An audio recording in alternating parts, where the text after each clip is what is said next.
morning, or depending on when you're watching this, good afternoon, good evening, or good night. My name's Ross, and as always told, out of Voice of Radio.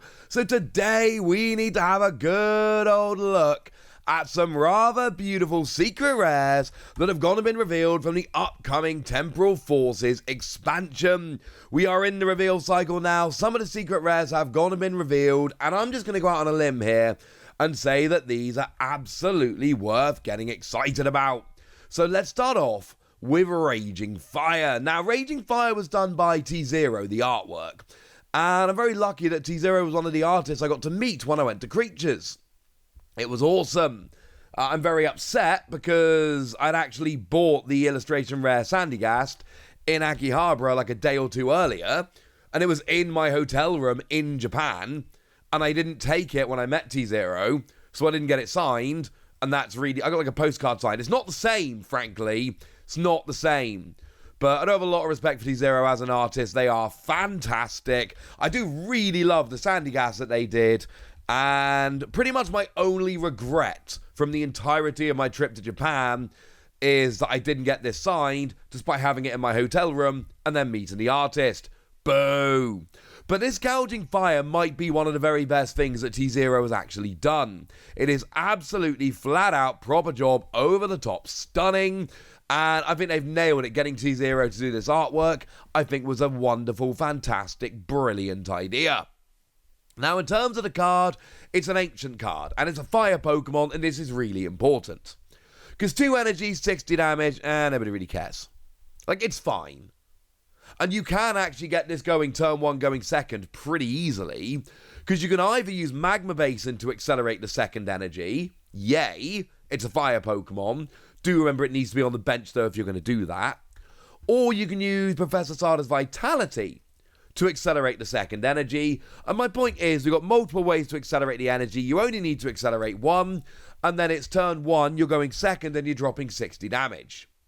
The problem here, of course, is that you really want to be dropping 70, because 70 is the magic number for getting evolving Pokemon, support Pokemon, things of that nature. It's fine, it's nothing special. But how about turn 1 going second, 260 with Blaze Blitz? Because that is absolutely possible and honestly not the most difficult thing in the world to actually pull off.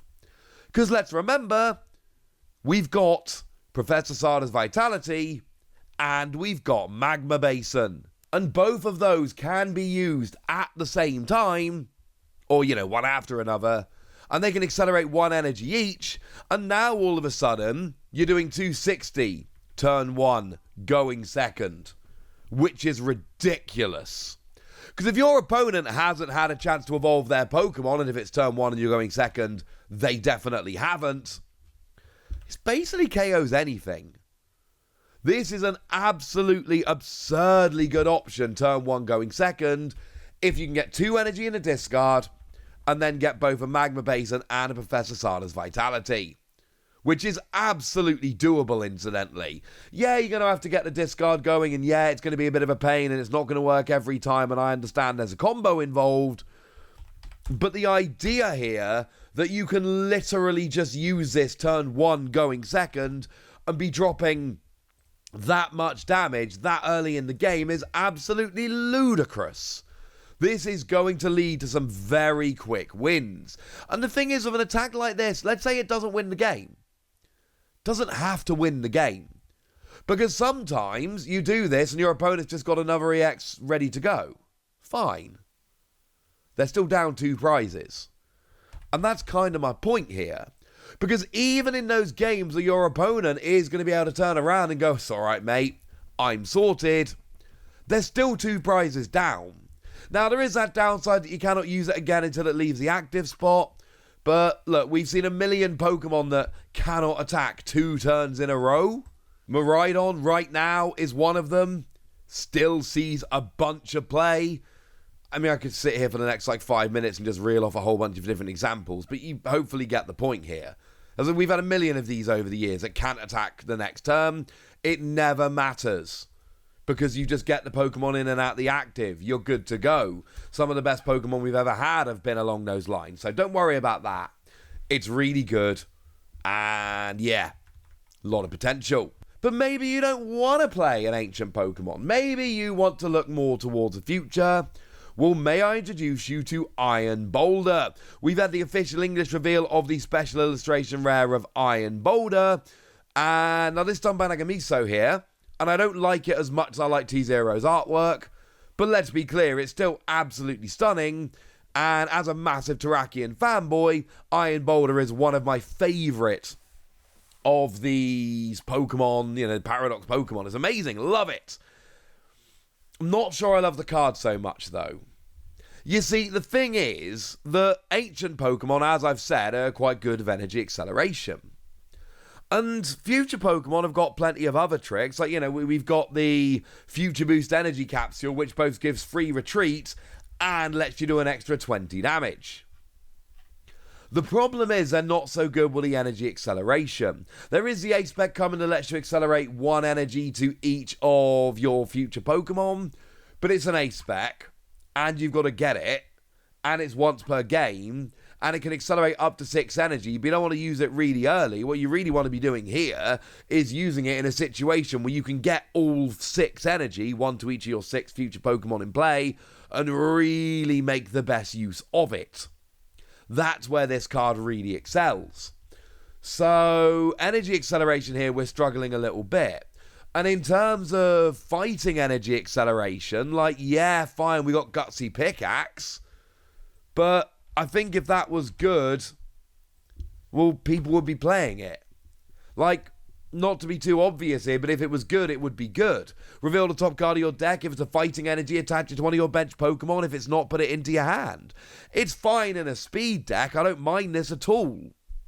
But I am saying that I'm not sure it's going to exactly be the thing that breaks Iron Boulder here. And that makes me a little bit sad, because that's basically what makes me look at this card and go, nah, it's not going to work. Because we don't have the energy acceleration. Free energy 200 is okay, but you got to discard 2 energy from it. Incidentally, comparing it to Gouging Fire, free energy 260 and you can't attack till you leave the active, way better. Way better than doing 60 damage less and having to discard 2 energy. Not even close. I do like Repulsor Axe, incidentally, as an attack, 60 damage. And during your opponent's next turn, if this Pokemon is damaged by an attack, you put 8 damage counters on the attacking Pokemon. It's cool. But I really want to use this turn 1 going second. Now here, actually, the 60 damage, you can see there are real parallels to Iron Boulder and Gouging Fire here. And here I actually do like the 60 damage, because I can whack a Future Boost Energy Capsule on. And now I'm doing 80, and like I've said, 70 is a magic number I really want to be hitting in the early game. Here I'm hitting 80, job's a good un. Move on with your life. Everybody's happy. The problem is, I need to get that second energy. Now, if I go first, my opponent has a turn, then it's my go, maybe. Maybe that can work. But I do worry that this is one of those Pokemon where we just don't have good enough energy acceleration, and that's going to end up dooming it. Do, though, bear this in mind. If we ever get really good fighting energy acceleration, my opinion on this card absolutely skyrockets. Also, fun little side note, I showed you Gouging Fire, which is the only of the Ancient Trio not to appear on the booster pack. And then I showed you Iron Boulder, which is the only of the Future Trio to not appear on the booster pack. It's a weird coincidence, isn't it? Yes. I'm saying yes. But there is one more card I need to show you before we finish here. It's a card that's just been revealed. It is our old friend Snom. And look, Snom is one of my favourite of Gen 8 Pokemon. But Gen 8, I don't have a real strong favourite like that. Most generations, I have one Pokemon where I'm like, yeah, that's my boy. Gen 8, I don't. Snom's about as close as we get. And look, this is obviously an absolutely stunning Snom. And of course, there are real shades here of Yukimori Snom, which came around in Fusion Strike. It's given me those kind of vibes. I saw the actual Snom from that card in person when I was in Japan. It was amazing. Yukimori had an exhibit in Shibuya. It was awesome. Point is, Snom's awesome. This artwork is awesome. And I talk about the artwork because, look, I don't want to sound rude when I say this, No one's getting excited about this Snom as a playable entity, are they? Single energy, 10 damage. I mean, you do get automatic sleep, which is lovely. But then again, sleep as a whole is a 50-50 proposition, because as soon as it goes to your opponent's turn, they flip to see if they wake up anyway. So, lovely card, beautiful card. Shall we say, let's just focus on that, shall we? There we go. Right, that's what you need to know, ladies and gentlemen. And now it's over to you guys. What do you think about these new cards? How excited are you? Go nuts in the comment section, but be nice. And then make sure you like this video, subscribe to this channel, follow me on Twitter at TheWasi. That's where we talk about Pokemon and a whole bunch of other card games. And please do consider checking out patreon.com/PTCG Radio, where you can support the channel, get some bonus podcasts, join a Discord, and all kinds of fun things. And get shoutouts on the channel like the lovely Martin Cornwall, who's been a supporter of ours since this was a podcast back in 2012 and is a lovely dude. So shoutouts to them for the support and the loveliness.